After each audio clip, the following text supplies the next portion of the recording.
dëgg la loolu moom am na ci solo nitam la am quoi. en tout cas mbégte gu mag a mag moom la am daal la fi dalal mais démb ci waxtu bi. démb ci waxtu bi ci société nationale des mines du Sénégal c'est-à-dire SOMISEN bi nga xam ne le directeur général maître Ngagne Demba Touré moom moo ko jiite ñu ngi doon def passation de service. fan la toll ak loolu ndax nekk na lu la bett waaye ndax Ousmane tam day bokk ci ñi demam déet. waaw fi nga daanelee mooy ndax Ousmane dafay bokk ci ñi demam déet Ousmane dem na. parce que comme ni ñu ko waxee dañu nekk di politique. am ay conviction am ay gëm-gëm. waay ñu nekkoon ci bërëb di liggéey. comme ni ngeen ko xamee maa ngi woon banque di liggéey. nekk cadre en banque nekkoon responsable de la stratégie et de la gestion des performances bi nga xam fi nga xamante ni mooy UBA Sénégal. banque bi ñëpp ràññee. donc sama xarit Ngagne Demba ñu bokk di liggéey dans le bureau politique. bureau exécutif national de la JPS. ñu nommé ko au niveau de la SOMISEN. dans sa vision mu gis ni dafa war a taxawal benn direction boo xamante ne mu ngi tudd la direction du portefeuille et des partenariats parce que si tënk SOMISEN 10 missions la am. mais mënees na ko tënk si ñaari mission yu mag mooy la gestion du portefeuille minier de l'État c'est-à-dire état permis bu mu joxe. da si am benn pourcentage. SOMISEN nag lañ dénk lépp luy wàllu saytu loolu noonu. di défendre la position de l'État dans les conseils d'administration loolu mooy premier volet bi nga xamante ne mooy mission SOMISEN. deuxième volet bi mooy la gestion seule ou en association des titres miniers mooy lan mooy exploitation minière SOMISEN dañ ko dénk tamit lu jëm ci exploitation minière. bu mu gisee ni vraiment war na taxawal direction boo xamante ne mooy ñoŋal liggéey boobu wàllum gestion du portefeuille minier de l'État si la ñu woo. ñu bàyyi jóge fi ñu nekk ñëw ànd ak moom di liggéey. di ko féliciter de passage di ko remercier parce que mu nekkoon choix boo xamante ne c'était un défi ndax nekkuma woon ci secteur bi mu jël ko et puis liggéey ci liggéey bu am solo encore une fois parce que vraiment dinañ ci ñëw ci bilan bi mais mu ñëw ak vraiment transparence ak rigueur bu am solo vraiment liggéey bu mucc ayib ci li nga xamante ne mooy la gestion du portefeuille minier donc ñun en toute cohérence bu doon Ngagne dafa def loo xamante ne defuwul moo waral ñu jëlee ko fa wala Ngagne dafa décider dem jéggi principe yi nga xamante ne moom lañ àndee woon ak moom amaana kon ñun dañuy toog des continuer suñu liggéey waaye li tax ñu jëlee fa Ngagne ñun ñëpp xam nañ ko c'est d'ordre purement politique c'est-à-dire jéem nañ ko wut mënuñu ko am te jéem nañ ko wut ça parle mooy démarché nañ ko pour yóbbu ko beneen boor bi loolu démarché c'est-à-dire seet si nañ ko voilà je révèle des choses yoo xamante ne voilà seet si nañ ko wax ak moom pour yóbbu ko beneen boor bi il est resté ferme dans ses principes donc ils ont essayé de chercher et ils ont essayé à avoir Ngagne Demba Touré. Ils ont essayé à avoir Ngagne Demba Touré dans l'autre camp donc Ngagne Demba est resté dans ses principes. moo tax bañ koy dàq moom xamoon na ne dañ koy dàq et il est resté digne loolu mooy dëgg donc kooku noonu ànd ak yow di liggéey. yow ngay politique ni moom. n'est-ce pas. waaw ànd ak moom bokk li ngeen di xeex. man damaa jàpp ni ay la yéwén bu fa jugee. yow en tout cas da nga war a am responsabilité wu c'est personnel nag mais da nga war a am responsabilité wu yow tamit voilà et quitte avec ta conscience yow def li nga xamante ni mooy li gën te man dama jàpp ni li gën jamono ji à mon niveau man mooy ma ànd ak moom quitter la SOMISEN. alors j'ai lu benn communiqué bu mu def bi ñu ko dàqee ba pare hier également je l'ai écouté pas en total mais bon je n'ai jamais entendu Ngagne mentionner le nom du président de la République ni de remerciement ni rien du tout. loolu tamit ça parle. waaw Babacar ça parle xam nga dañuy politique te maa ngi koy wax li am nii dafa doy waar da nga ànd nit di xeex daj si lu ne amaana yow li nga si daj sax moom daju ko si nga xeex ak moom ba ngeen jël am loo leen jël dig Sénégalais yi ni di ngeen def lii Sénégalais yi wóolu leen dénk leen kooku noonu nga dénk tey 2 ans après. mu nekk di changer carrément ñi nga xamante ne ñoom la àndaloon au pouvoir juste 2 ans. mu nekk lu am solo loo xamante ne dañ si war a bàyyi xel. te politiquement rafetul parce que nag pourquoi ñun jàpp nañ ni amuñu sax en réalité on a raison de ne même pas le mentionner en réalité parce que li am nii tey déchéance bi ñuy dund nii vraiment sur le plan politique sur le plan institutionnel da see am wàll bu rëy su ma bañul ne moom moo waral lépp donc. ñun damaa jàpp ni li xew nii dafa jéggi dayoo te voilà ñun li ñu def ba yegg fii dañoo ñëwoon pour servir la nation donc yàlla xëy na fii la àpp bi yem. fii lañ koy yemale mais juste pour dire que voilà sur le plan politique on a beaucoup de choses à dire. Alors mais dans le cadre des réalisations c'est-à-dire pour ne pas dire bilan. gis nañ fi ngeen def benn premier bilan boobu xam ne y a beaucoup de Sénégalais qui ont applaudi par rapport aux résultats yi ngeen xamante ni am ngeen ko en ce moment-là et à l'instant tey est-ce qu'on peut faire une comparaison parlant d'évolution ou bien par rapport à ces résultats wala démarches yi nga xamante ni mën ngeen ngoo ko pour la société des mines du Sénégal. waaw Babacar pour ñu def bilan il faut que ñu xool fan lañ jóge fan lañ fekk SOMISEN ñun ba ñu ñëwee SOMISEN dañ ko fekk mission yi ma lay wax. amu si woon benn mission boo xamante ni SOMISEN mi ngi ko doon doxal. voilà donc taxawal nañ ko mën nga comprendre que ni c'était une entreprise jeune ainsi de suite mais amul benn mission boo xamante ni si li ko état dénk SOMISEN mu ngi ko doon doxal ba ñu commencé li ñu njëkk def mooy Ngagne Demba bu mu jëlee il a fait rayonner la SOMISEN sur le plan mën naa ne médiatique c'est-à-dire SOMISEN ñi ko xamul woon ñëpp léegi xam nañ ko. mooy voilà léegi installé na ko vraiment sur le plan médiatique sur le plan institutionnel ñu xam ni SOMISEN mooy le bras opérationnel de l'État dans le secteur minier te mu nekk lu am solo parce que société de patrimoine yi booy xool boo demee Guinée Sogui-Pami n'est-ce pas nga dem yeneen dëkk dafa nekk société yu am doole yoo xamante ni amaana mooy première société yi gën a pourvoir richesse ci dëkk yi nga ñëw SOMISEN kenn xamu ko mu jaaxaloon ñëpp te Sénégal ressources yu mu am tey premier liggéey bi ñu def mooy ku xamul woon SOMISEN tey xam nga SOMISEN muy premier résultat bi nga xamante ni def nañ ko beneen bi mooy sur le ça c'est le bilan peut-être immatériel mais sur le bilan matériel nga ñëw dans la gestion du portefeuille minier de l'État d'abord SOMISEN musul woon présent dans les conseils d'administration xam nga maa la koy wax dafa am rôle boo xamante ne ñun état daf ñu ko dénk muy la gestion du portefeuille minier de l'État yow yaa war a défendre la position de l'État dans les conseils d'administration dans les organes délibérants SOMISEN malheureusement ba mu juddoo balaa laataa ngañ di ko jël musul présent dans les conseils d'administration c'est-à-dire musul défendre position de l'État dans ces entreprises minières ba ñu ñëwee def nañ le tout ba SOMISEN di présent dans toutes les sociétés minières yi nga xamante ne état da see am participation mu nekk lu am solo loolu moo ñu permettre dans le sillage ba ñu defee li ñu naan manuel de gestion du portefeuille minier de l'État mooy benn manuel boo xamante ne nii la ñu war a gérer défendre portefeuille minier wu état nii la ñu war a def ba état am koom si li nga xamante ni moom am na ko comme ressource si entreprise minière yi bañ ko defee def la gestion du portefeuille minier daf ñoo permettre première année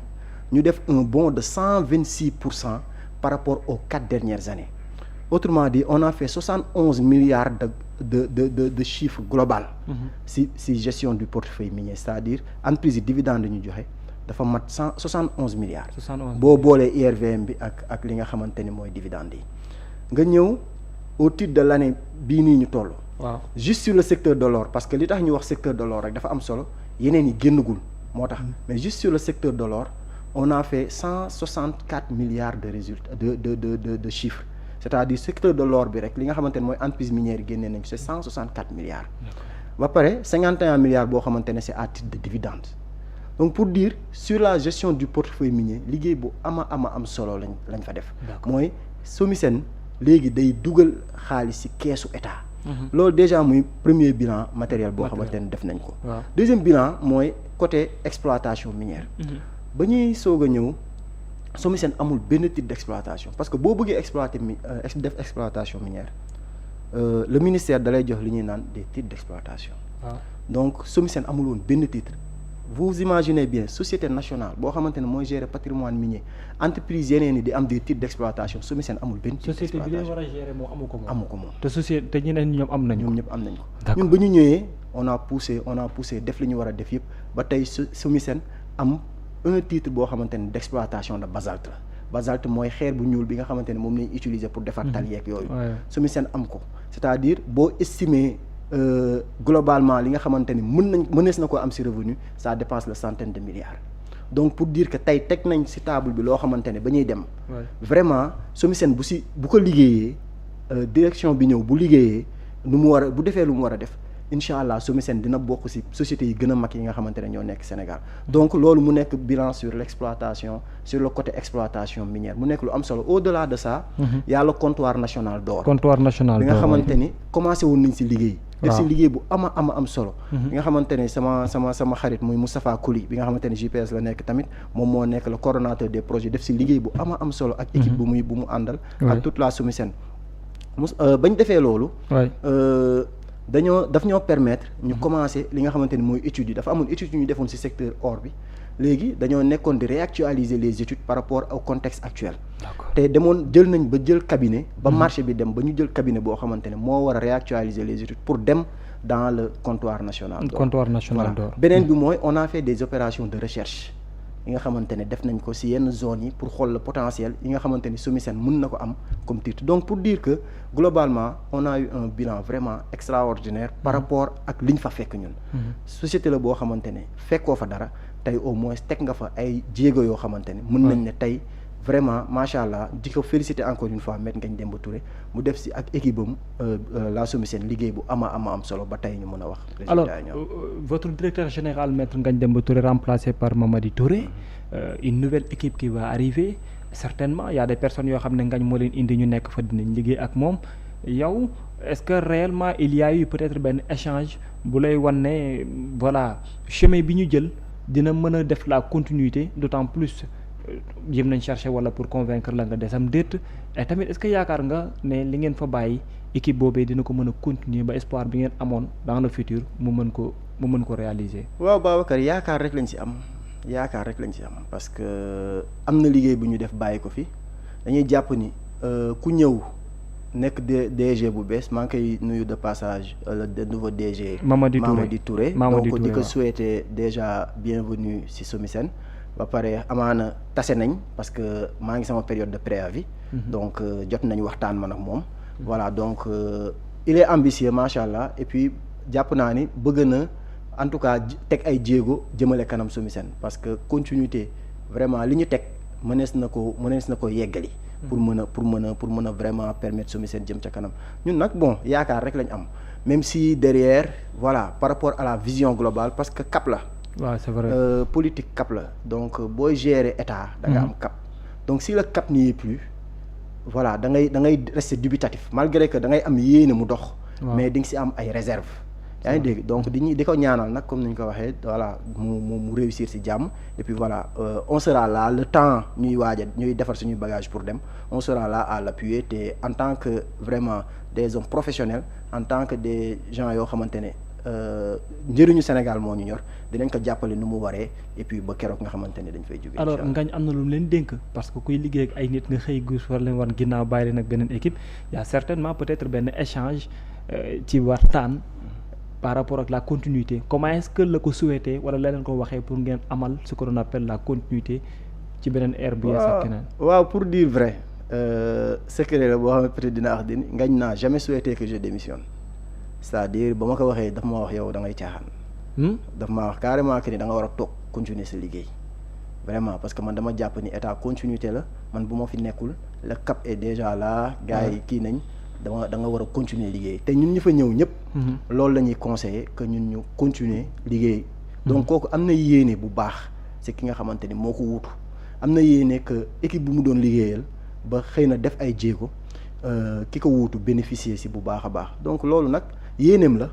voilà ñun nag ku nekk da nga am say position de principe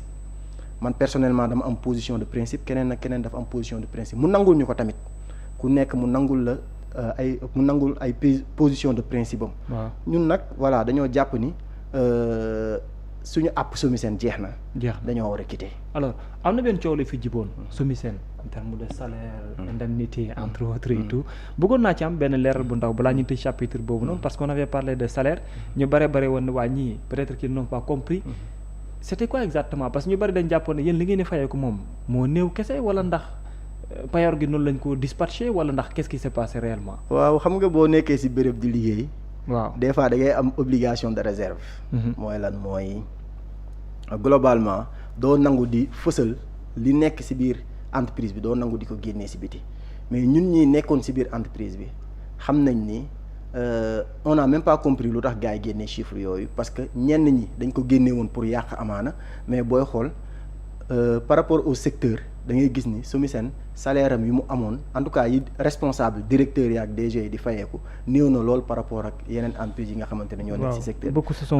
à titre d'anecdote sax damay reetaat parce que jour ba information boobu génnee sama directeur bi ma nekkaloon banque daf maa woo ne ma Ousmane ndekete yéen li ngeen fayeeku ndaw na xam nga mais boo bëggee dellu si waat rek ñoo ngi fii quoi mun nga dellu si waat xam nga pour dire daf may def ay ree parce que ñu bëri dañuy yaakaar ni que ay directeur nga que DG nga que da ngay fayeeku àdduna ak li si biir alors qu'en réalité li nekk suñu biir ñun ñoo ko xam dañ doon def rek ngir Sénégal dañ doon def ngir liggéeyal suñu réew après nag bon ku nekk mën na politique la ku nekk mën na ko am gis-gis bu différent mais ñun xam nañ bu baax luñ doon dund si biir te dañuy ñaan yàlla vraiment affaire yi amélioré wu te mu gën a jëm kanam. alors ñu dem ci beneen point parce que